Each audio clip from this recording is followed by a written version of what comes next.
ನಮಸ್ಕಾರ ಸ್ನೇಹಿತರೆ, ನಾನು ನಿಮ್ಮ ಪ್ರೀತಿಯ ಗೌರಿ ಪ್ರಪಂಚಕ್ಕೆ ಸ್ವಾಗತ. ಇವತ್ತು ನಾನು ಕಥೆಯನ್ನು ಹೇಳಿದ್ದಕ್ಕೆ ಬಂದಿದ್ದೇನೆ. ಕಥೆಯ ಹೆಸರು ರಾಜ. ಆ ರಾಜನ ಕಥೆಯ ಒಳಗೆ ನಾನು ಒಂದು ಸ್ಟೋರಿಯನ್ನು ಹೇಳ್ತಿದ್ದೀನಿ. ಆ ರಾಜನ ಕಥೆಯಲ್ಲಿ ಒಂದಷ್ಟು ಒಳ್ಳೆಯದನ್ನ ಮಾಡೋದು ಇದೆ.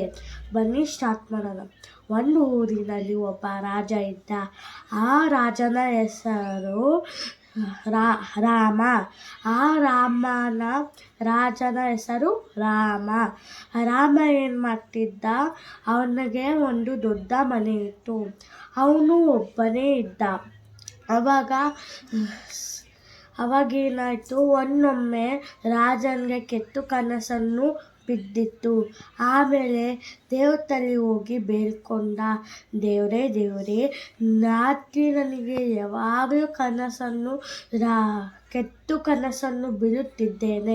ನೀನೇ ಏನನ್ನ ಒಂದು ಪರಿಹಾರ ಕೊಡು ದೇವರೇ ಅಂತ ಕೇಳಿತು. ಯಾರು? ರಾಮ ದೇವರನ್ನ ಕೇಳಿತು. ಆಮೇಲೆ ದೇವರು ಹೇಳಿತು, ನಾನು ನಿನಗೆ ಒಂದು ಕೊಡ್ತೀನಿ, ಅದನ್ನ ಮಾಡಬೇಕು. ಅದನ್ನ ಮಾಡಿಲ್ಲ ಅಂದರೆ ಏನಾಗುತ್ತೆ, ನಿನಗೂ ಕೆಟ್ಟ ಕನಸು ಬೀಳೋದು ಜಾಸ್ತಿ ಆಗುತ್ತಿದ್ದೇನೆ ಅಂತ ದೇವರು ಹೇಳಿತು. ಆಯಿತು, ಏನು ಹೇಳುತ್ತೀಯ ದೇವರೇ, ಏನು ಹೇಳು, ನಾನು ಅದನ್ನು ಮಾಡೇ ಮಾಡ್ತೀನಿ ಅಂತ ಹೇಳಿ.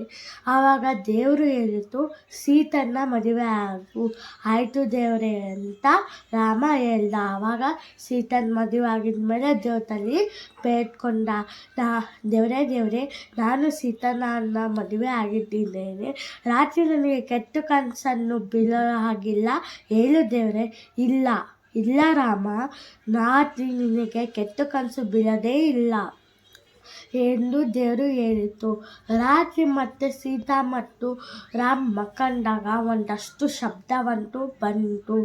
ಅದು ರಾಜನು ಎದ್ದು ನೋಡಿದ. ಸೀತಾ, ನೀನು ಇಲ್ಲೇ ಮಕ್ಕೋ, ನಾನು ಎದ್ದು ಬಂದು ನೋಡಿದ್ದೇನೆ. ಹಾಗಾಗಿ ನನ್ನ ತೊಂದರೆ ಆಗಿದೆ, ನಾನು ನಿನ್ನ ಕರೀತಿದ್ದೇನೆ ಅಂತ ಹೇಳಿತು. ಯಾರು? ರಾಮ ಸೀತಂಗೆ ಹೇಳಿತು.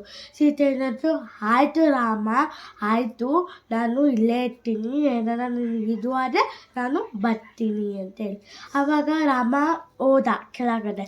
ಆವಾಗ ಡೋರ್ ತೆಗ್ದು ನೋಡಿದ್ರೆ ಅಲ್ಲಿ ಒಂದು ಮಳೆಗಾರ ಬಂದು ಮೋಡ ಮುಚ್ಕೊಂಡಿತ್ತು. ಆವಾಗ ಆ ಗುರುಗು ಎಂದು ಜೋರಾಗಿ ಹೇಳಿತು. ಅದಕ್ಕೆ ಏನು ಹೇಳಿತು? ಅದಕ್ಕೆ ಆಯಿತು, ಸೀತಾ ಬಾ ಇಲ್ಲಿ. ಏನು ರಾಮ ಅಂತ ಸೀತೆ ಕೇಳಿದ್ಲು. ಬಾ ಇಲ್ಲಿ, ನಾನು ನಿನಗೆ ಒಂದು ತೋರಿಸ್ತೀನಿ ಅಂತ.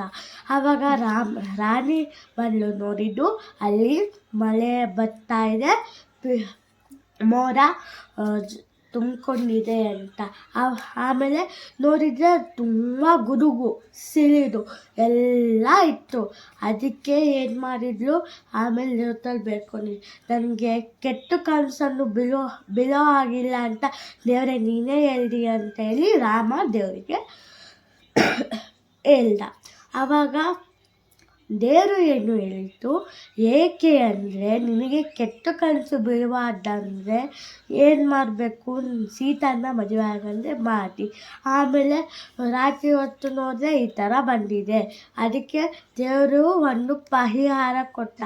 ನೀನು ದಿನ ಏನು ಮಾಡಬೇಕು, ನನಗೆ ಪ್ರಾರ್ಥನೆ ಮಾಡಿದರೆ ನಿನಗೆ ಗುಡುಗು ಬರಲ್ಲ, ಸಿಡಿಲು ಬರಲ್ಲ, ಮಳೆ ಬರಲ್ಲ, ಮಾಡ ಮುಚ್ಕೊಳಲ್ಲ ಅಂತ ಹೇಳಿದ್ರು. ಮತ್ತು ನನ್ನ ಕೆಟ್ಟ ಕನಸು ಕೂಡ ಬೀಳಲ್ಲ, ಏನೂ ಆಗೋದಿಲ್ಲ ನಿನಗೆ ಅಂತ. ಆವಾಗ ದಿನ ಪ್ರಾರ್ಥನೆ ಮಾಡಿ ಮಲಗೋ ಟೈಮ್ನಲ್ಲಿ ಮಲ್ಕೊತಿತ್ತಲ್ಲ, ಆವಾಗ ಒಳ್ಳೆ ಕನಸನ್ನು ಬಿದ್ದಿತ್ತು, ಏನು ಶಬ್ದವಾಗಿಲ್ಲ, ನೆಮ್ಮದಿ ನಿದ್ದೆ ಇತ್ತು. ಆಗ ಅದನ್ನ ನೆಮ್ಮದಿ ನಿದ್ದೆ ಆಗಿದ್ಮೇಲೆ ಏನಾಯಿತು, ಆವಾಗ ರಾಜ ದೇವ್ರ ಹತ್ರ ಹೇಳಿದ, ದೇವರೇ ನೀನು ನನಗೆ ತುಂಬ ಸಹಾಯ ಮಾಡಿದೀಯ, ನಾನು ನಿನಗೆ ಏಕೆ ಸಹಾಯ ಮಾಡಬಾರ್ದು ಎಂದು ಹೇಳಿದ ರಾಮ ಹೇಳಿದ. ಅದಕ್ಕೆ ರಾಮ ಕೂಡ ಏನು ಮಾಡಿದ, ದೇವರಿಗೆ ಪೂಜೆ ಮಾಡಿದ. ಮಾಡಿದ ಮೇಲೆ ಏನಾಯಿತು, ಇಲ್ಲಿಗೆ ನನ್ನ ಕತೆ ಮುಕ್ತಾಯ ಆಗಿದೆ. ಮತ್ತು ನಾಳೆ ಒಂದಿಗೆ ಇನ್ನೂ ಒಂದು ಕಥೆಯನ್ನು ಹೇಳುತ್ತಿದ್ದೇನೆ. Bye guys. ನೀವು ಈ ಕಥೆಯನ್ನು ಇಷ್ಟಪಟ್ಟಿದ್ದರೆ ಲೈಕ್, ಸಬ್ಸ್ಕ್ರೈಬ್, ಕಾಮೆಂಟ್, ಶೇರನ್ನು ಮಾಡಿ. Bye guys.